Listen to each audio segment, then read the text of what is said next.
What's going on, guys? I'm Tyler Evans, one half of the Morning Run podcast, and you are here with the official Morning Run YouTube channel. Today, we will be talking all things qualifying offers. If you don't know by now, teams had until 5 p.m.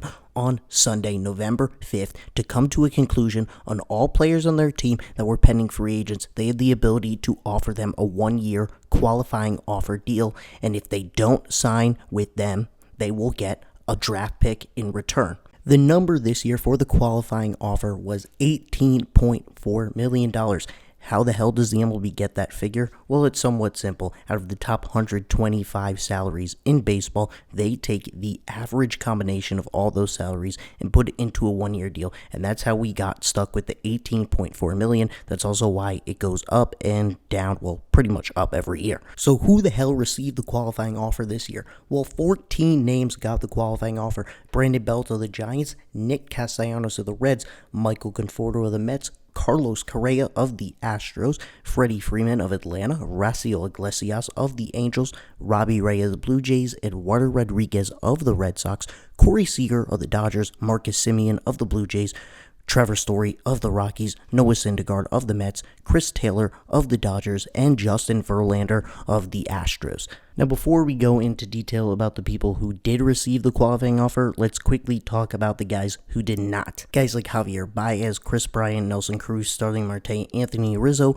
were all traded mid-season, so they are ineligible to get the qualifying offer. Also, guys like Kevin Gausman, Kenley Jansen, Marcus Stroman all received the qualifying offer in the past, which allows them to not ever get that in the future. So those guys did not receive the qualifying offer. Other big names here, of course, Clayton Kershaw misses the qualifying offer, does not get it from the Dodgers. Steven Matz, Avisel Garcia, Anthony DeSclafani, John Gray of the Rockies, all other names that did not receive the qualifying offer. So we obviously have to take a second to talk about Clayton Kershaw not getting that qualifying offer from the Dodgers. Kershaw obviously had a tough 2021 campaign. He went on the injured list June 3rd with forearm inflammation and then ended his season with a similar forearm elbow injury. He is not guaranteed to get Tommy John surgery. However, that is still a possibility at this moment, obviously making that situation a lot more cloudy than you would expect. This is someone who has won multiple Cy Youngs. Heck, he's won an MVP, and he's only been with one team his whole career. So this is very shocking to see the Dodgers not even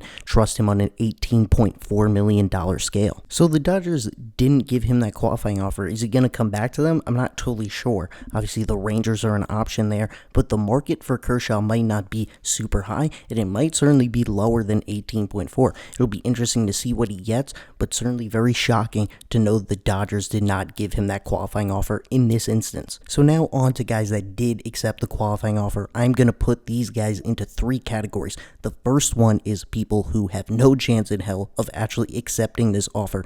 Their aspirations for a contract far superior to $18.4 million over 1 year, and this is just to secure that draft pick in case they don't resign and nothing else. Guys on this list for me are Carlos Correa, Freddie Freeman, Robbie Ray, Corey Seager, Trevor Story. Those are the guys to me. No chance they're going to accept this 18.4. They're going to get a lot more in the open market, so there isn't really much news here with them getting the qualifying offer. So now on to this second tier. These are guys that I don't anticipate them accepting this qualifying offer, but they might not. Their market is certainly interesting, so there's a possibility that they do accept it. Guys in this list are Brandon Belt, Nick Castellanos, Marcus Semien, and Michael Conforto. With Brandon Belt, obviously he is coming off a renaissance season, and the Giants are the clear favorite to get him there.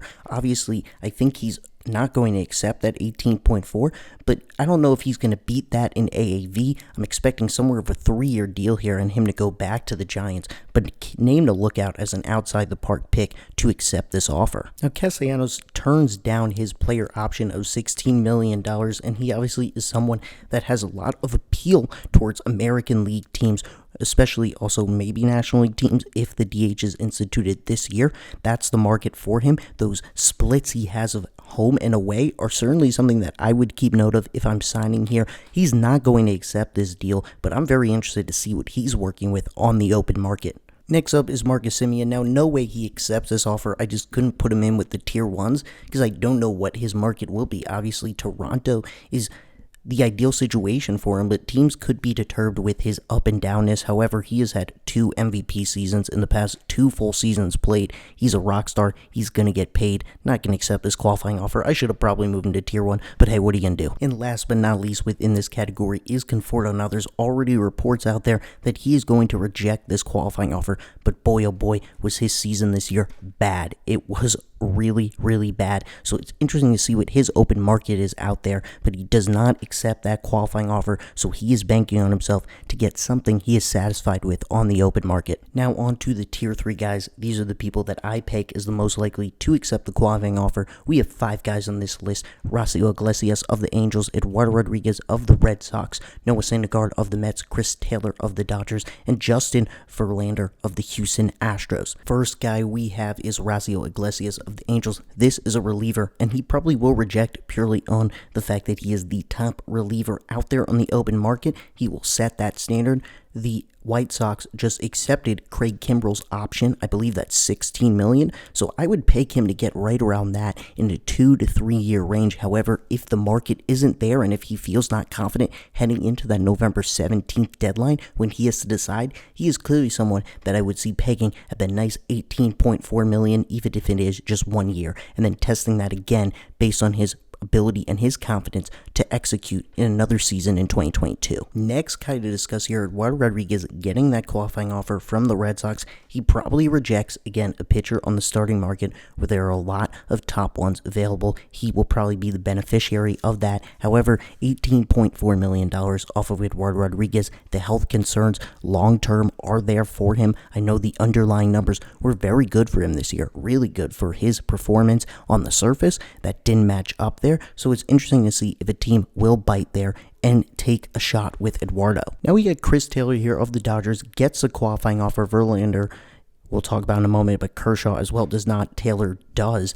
Chris Taylor's an interesting case here because obviously this is the peak value for him. He's not going to get a better deal on the open market, and he's obviously looking for stability. He's going to be looking for as many years as possible based on the player we know of him to be. He's going to go for that security. The $18.4 million is nice over 1 year and probably more than what he'll get on the open market. And a lot of people may be saying, oh, if he signs a 4-year deal for less or a 3-year deal for less, people are going to have their headlines about it. But don't worry too much because the years are more important here to sacrifice over the 1-year pay raise. Now, the final guy, obviously, to talk about is Verlander.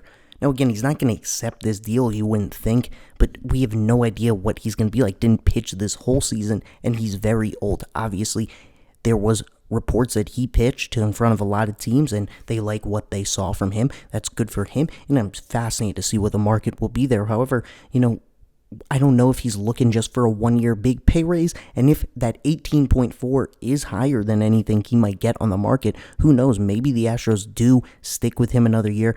I don't think of it as likely, but that, market is going to be fascinating for Verlander. I'm going to be paying attention to what he does in the open market very closely. And that is a full rundown of all the people who did and didn't receive the qualifying offer this offseason. What do you guys think of Kershaw not getting the offer? Was there anyone you did expect to get the offer that didn't, and vice versa? Let us know in the comments. We would love to hear from you about that.